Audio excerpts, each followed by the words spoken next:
So I go to Job Corps the second time, and there's only two staff members that are there from the first time, and all the students were gone except for one. The staff members asked me, are you so and so? You look like so and so. And I said no. And I give them my new name. And they just shredded off. That was good. But the student, yeah, the student that was there from the last time, unfortunately, I actually went through orientation the first time with her. So I was actually at the table with her doing my Elvis Presley imitations. Oh, thank you very much. Stuff like that.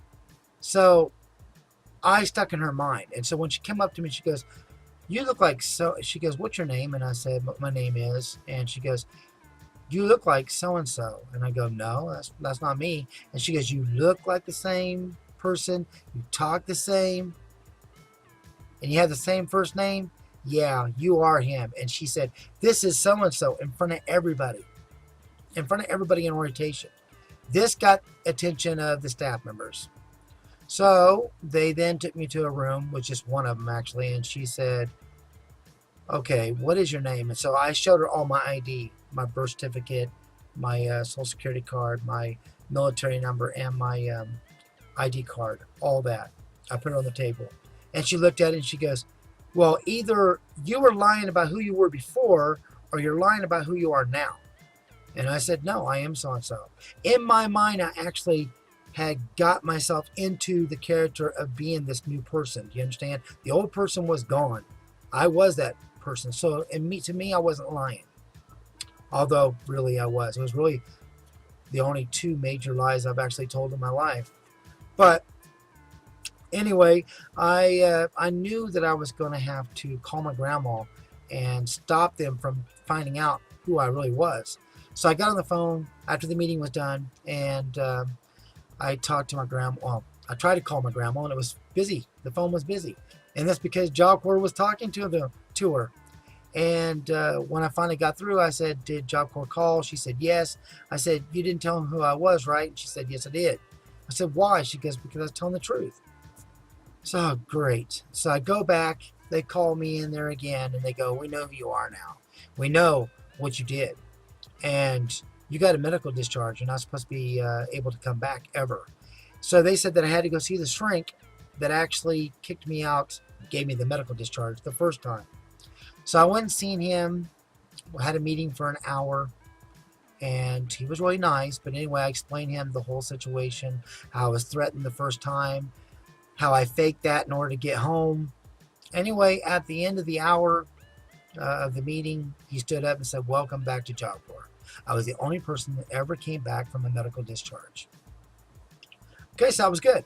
So I can get back to my GED and my training, which I took building maintenance.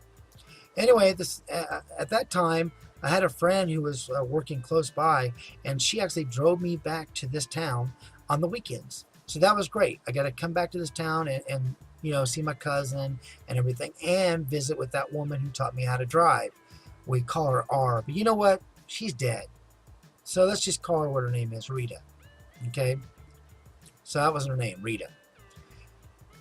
I was visiting with her, Rita, and also I was getting to know somebody at Job Corps who I thought was really sweet and kind. And also I was seeing a woman who I've known since I was 12 years old, and we've had relationships off and on throughout the years, even beyond this point. But anyway, so I was seeing all three women. I was having sex with two of them. They all three knew about each other. They didn't have any problems. I wasn't going nobody, But the other one, Rita, brought up that thing about wanting to have a child, no attachments to the father. I won't ask you for child support. You just let me have this child, and I can raise her the way I want to raise her without having to worry about somebody taking her away one day. So I thought about that, and I agreed. Okay?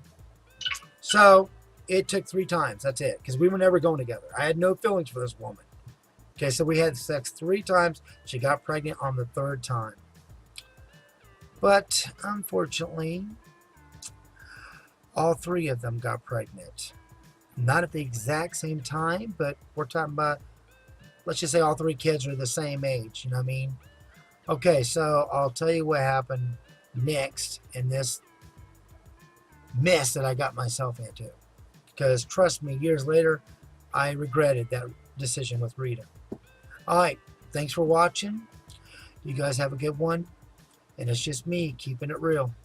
Bye.